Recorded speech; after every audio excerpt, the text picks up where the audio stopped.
ഇനി എനിക്ക് കയ്യില് ഇനി ലാസ്റ്റ് ഇത് ഞാൻ പറഞ്ഞുതരാം. എനിക്ക്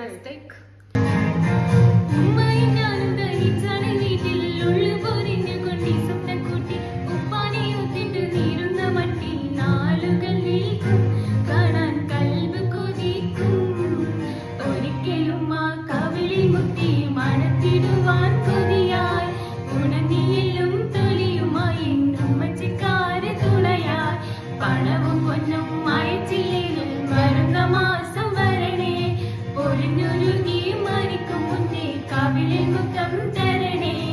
അറബ് നാട്ടിൻ അകലെങ്ങാൻ ഇരിക്കും പാപ്പ അറിയാൻ, അകമൊരുകി കുറിക്കും മകൾക്ക് ഒരുപാടുണ്ട് പറയാൻ. കുരുന്നു മകൾ കരഞ്ഞു കണ്ണീർ കുതിർത്തും കൊണ്ടാണ് ഉറക്കം, കനവിലും പാ വിളിക്കുന്നതും നിലച്ചു കൊണ്ടാ മയ